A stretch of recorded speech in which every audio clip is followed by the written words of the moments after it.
Dicot plant का अर्थ होता है द्विबीजपत्री पौधा।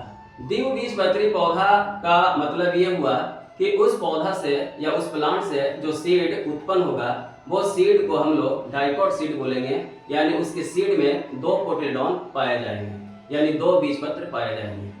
जैसे अरहर, मूंग, मसूर, आपका मटर, इमली, मैंगो, नीम, ये सब आपका डाइकॉट सीड है। डाइकॉट सीड का जो एम्ब्रियो होता है वो अपने डेवलपमेंट में एंडोस्पर्म को कंप्लीटली कंज्यूम कर लेता है, इसलिए उस सीड में आपको एंडोस्पर्म रेसिड्यू के रूप में नहीं मिलेगा। तो ऐसे सीड को हम लोग बोलेंगे नॉन एंडोस्पर्मिक सीड। ठीक है, तो उसका कॉमन एग्जांपल है आपका पी,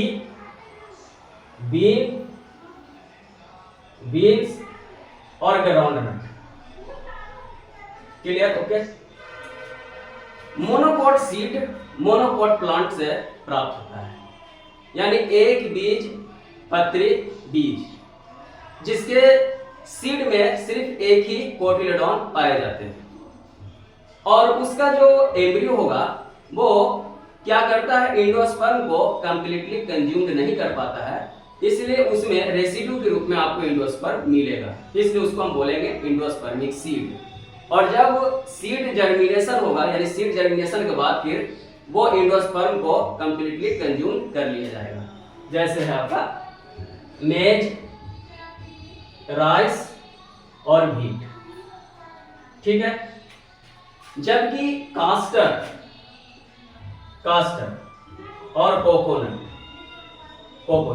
इसके मैच्योर सीड में एम्ब्रियो, इसके मैच्योर जो सीड होते हैं उसमें एंडोस्पर्म पाए जाते हैं। ठीक है, अब हमारा जो टॉपिक है वो है डाइकॉट एम्ब्रियो के डेवलपमेंट के बारे में। इससे पहले मुस्कुराने की वजह न ढूंढो वरना जिंदगी गुजर जाएगी, कभी बेवजह मुस्कुरा कर भी देखो, आपके साथ जिंदगी मुस्कुराएगी। हेलो स्टूडेंट, मैं हूं एम हक और आप देख रहे हैं biology point, A satellite of science Eklavya. यह है जाइगोट। जाइगोट में ट्रांसवर्स डिवीजन होगा, बड़ा सेल बनेगा बेसल सेल या सस्पेंसर सेल बोलेंगे, और जो छोटा सेल होगा उसको हम टर्मिनल सेल बोलेंगे या एम्ब्रियो सेल बोलेंगे। क्लियर? जो आपका बेसल सेल या सस्पेंसर सेल है उसमें लगातार डिवीजन होगा, 6 से 10 सेल बनेगा। टॉप वाला जो होगा बड़ा सा उसको बोलेंगे हॉस्टोरियम, और नीचे का जो सेल होगा उसको बोलेंगे हाइपोफाइसिस। क्लियर?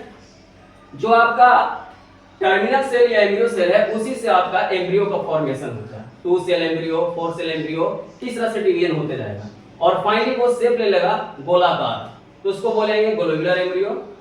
फिर उसका शेप जो है हृदय के जैसा हो जाता है, तो उसको बोलते हैं हार्ट एम्ब्रियो, हृदयकार भ्रूण। और फाइनली आपको मैच्योर एम्ब्रियो मिलेगा जिसको हम परिपक्व भ्रूण बोलेंगे।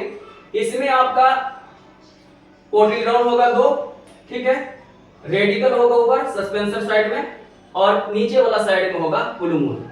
रेडिकल से रूट का फॉर्मेशन होता है, जड़ का निर्माण होता है, जबकि पुलुमुन से शूट सिस्टम, तना तंत्र का निर्माण होता है।